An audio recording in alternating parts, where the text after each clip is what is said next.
Bum bum bum bum bum bum bum bum bum bum bum bum. The Peter Dislike Show. Bum bum bum bum bum bum bum. So today marks 16 days that I have been off of the caffeine. And so I'm going to have to think hard about how I go back to the caffeine when I eventually do. I will go back because there are some major health benefits to dark baking chocolate. But I want to go back with a soft landing because in times past, there have been times when I have been really strung out of it. But in the meantime, while I'm off the caffeine, I do want to be able to control the other habits without the context of caffeine. Or what do I mean by that? Well, I haven't been able to do very long fasts. My fasts have been averaging only 14, 15 hours. I used to be able to do 17, 18-hour fasts almost daily, and occasionally do a 40-some hour fast, right?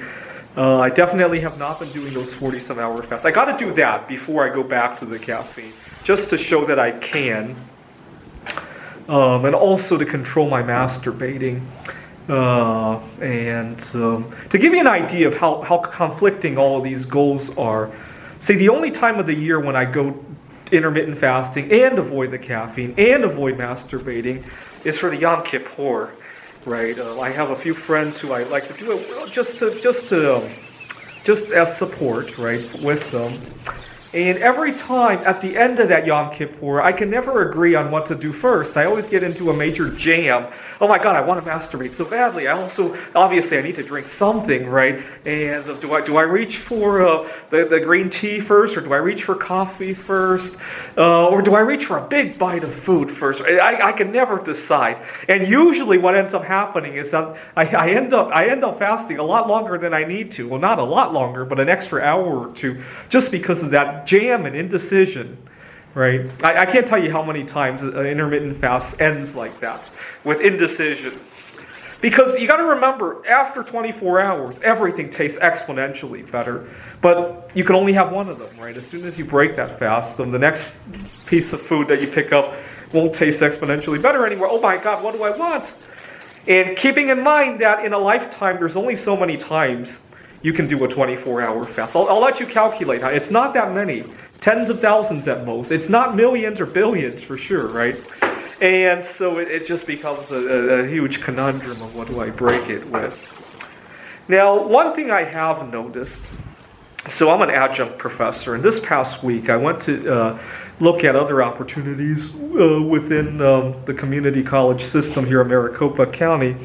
I was interviewing with a chair, and one of our colleagues there who was interviewing me, he was eating and he took a big bite out of his burger, and I instantly lost my respect for him. I have noticed a major correlation between how somebody eats and their ego. Somebody who likes to take big bites out of their food and stuff their face often does not hesitate to take a big bite out of the credit of any work that gets done. Just my own observations. I encourage you to share your own as well. And it just goes to show how much of a bad first impression I was giving people when I was drugging myself up, taking big bites out of shoveling food down my throat, and among other things, hiding out in the bathroom to masturbate. I actually had a coworker who caught me do that one day. I used to hide out in the bathroom to masturbate quite a bit. And one afternoon, I didn't realize it, but my colleague was in the stall next to me, and he heard it, and I didn't know it was him, but he knocked on the stall. And later that afternoon, we were discussing something on my computer, and I accidentally opened the... See, when I masturbate, I actually don't like to watch porn. I much prefer girls with their clothes on. It's kind of funny because the first time I ever saw a girl undress, I remember thinking, God, you look a lot more attractive with your clothes on. I really did think that. I didn't tell her that, obviously. But he accidentally saw the tab I had open. I think it was a Polish Idol winner, Alicia Janazzi. And he laughed at me. Oh, that's what you were doing in the bathroom. And I had to pretend to not understand what he was saying.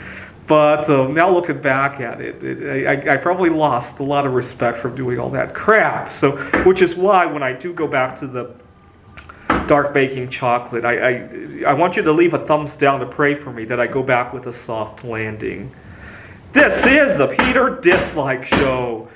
Bum bum bum bum bum bum bum bum bum bum bum bum. The Peter Dislike Show. Bum bum bum bum bum bum bum.